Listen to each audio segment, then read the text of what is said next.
the Barrowtown pump station at this time, and we have seen some slowing of the rising water level to the pump station.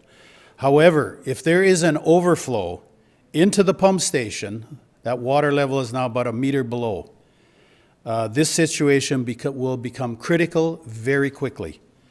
We are taking this incredibly seriously and are ensuring all measures are in place.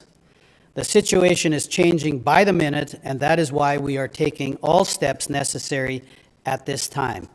Residents need to place priority on life safety and not ignore the current evacuation orders that are in place and have been since this morning, and to leave the area immediately. Residents that can't evacuate safely are requested again to call 911 and report their location immediately. So I will now turn it over to Chief Lee and Chief Sear, and then we'll answer any questions that you have at the end. Good evening, everybody. Just wanted to brief you up on the plan at the Barrowtown lift station. So currently, Abbotsford Fire and Rescue Service is in unified command with the City of Chilliwack at the site. They're working with the Chilliwack Public Works Department, several contractors, and the general plan is to construct or improve a sandbag wall around the Barrowtown pump station to buy time for that water to accumulate and then be pumped out. We're also looking at the possibility of airlifting some additional pumps in tonight, and if that's not possible, we'll look at doing that again tomorrow. The rescue assets we have staged on both the far east side of the incident and the far west side of the incident remain in place from today. And in fact, we're looking at adding swiftwater rescue type resources to both sides overnight. Probably just logistically, it's easier to add assets to the west side, and they're being staged so that they're ready to go in case the situation gets worse. For tomorrow, because we can't fly hoist and longline machines or helicopters at night, we're looking at adding additional rescue assets. We used them throughout the day today, and due to the seriousness of the situation in the area east of the Sumas River, we're looking at bringing on additional helicopters to augment that rescue capability. The type of that swiftwater rescue work and still water rescue work is incredibly hazardous for responders, and especially when they're not only in the water, but it's very dangerous for the pilots who run the machines. And so if you can get out safely tonight, we'd ask that you do so. And you'd be directed out on the east side by Chilliwack RCMP, and they direct you to the reception center accordingly. Thank you very much. Thank you, Chief Lee. Yeah, we put this alert out today. Just this is very critical. If we lose that pump station, as you heard, what a critical piece of infrastructure that is. We still have many people that we need to evacuate from that area. We've reached out to provincial, federal resources to help support us. We have search and rescue resources coming in from across the Lower Mainland to help us. This is primarily a water rescue. And we're monitoring it. It, like we said, it is changing literally by the minute. We have engineers that we're assessing the pumps all the time. As we said, we have a lot of room still at the TradeX to house people who need that housing. But and our ECOM center, 911, is receiving multiple calls, and we're getting to all the people as fast as we can to support them and support their families. So again, we're asking you, this order's been out for a while, but now we're really stressing to you how critical it is that we get you out of this area, because if we lose one of those pumps, or if we lose the pumps at that station, then we will see that water start to rise quicker, and it is going to take us a long time to get those resourced. So I will turn it back to Mayor Braun, and we can take your questions. Thank you, and I may have stumbled over one line earlier. Our engineering department is telling us that if those pumps fail, or even one fails, there's 4 of them, there's going to be more water coming into Sumas Prairie than those pumps are capable of pumping. That's why the water continues, even at 4 pumps running full bore, the water has continued to rise. If those pumps go down, and that's an if, we don't know that, but if they do, that lake is going to fill up. There's nowhere for that water to go. So people will be incredibly surprised how quickly the situation will develop. So the message here is tonight, if you are still on Sumas Prairie, you need to leave, to get out of the area. I know it's hard for farmers to leave their livestock, but people's lives are more important to me right now than livestock and chickens. And we will deal with the rest come morning to see what has transpired. But we felt we needed to alert our public on Sumas Prairie that this is imminent. So anyways, questions? Are the pumps, are they in a problem where they're just working overtime, or is it the fact that the pump house is actually getting inundated with water? No, the pump house hasn't been inundated yet, but the water level is at a level I have never seen. The pumps are going full tilt, they're full speed actually. We had an issue, and we mentioned that earlier this afternoon, with an electrical problem with one of the pumps, but that was resolved very quickly with some electricians that we flew in. That could happen again. If we lose even one pump, that water is going to increase.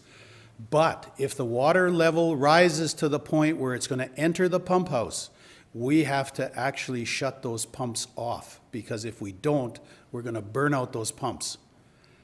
Having said that, if those pumps go down for any amount of time, that water is going to be standing in what was 2/3 of Sumas Prairie was once a lake. That lake will return.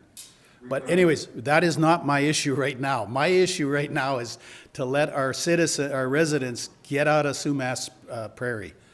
We've told people this morning, and I get the farmer's heart. I do get that. But right now, life is more important. Nothing is more important than saving a life. Let me say it that way, so.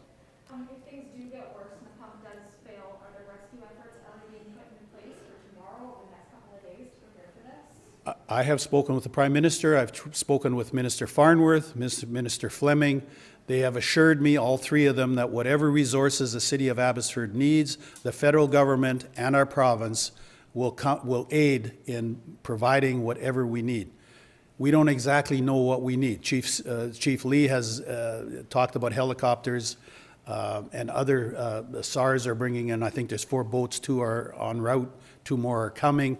But we need some pumps. Bigger pumps.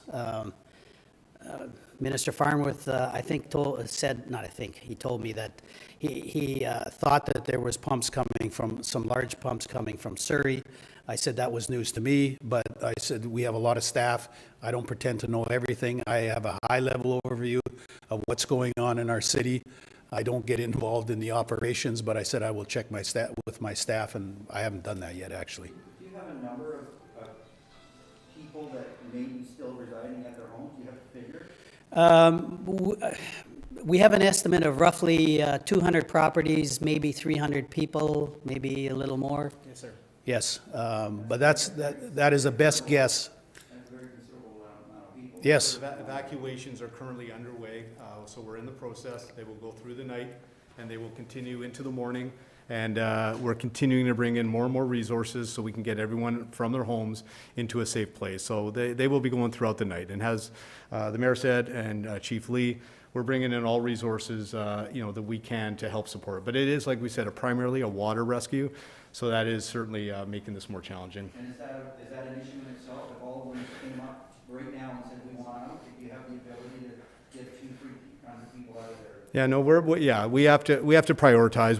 We certainly can't go and rescue 300 people just at once, but we are prioritizing. We are receiving the calls. We're keeping track of everybody, and we're working through it. There's going to be, like I said, please continue to monitor our social media, both the city and the Abbotsford Police Department, as well as if we do lose any of those pumps.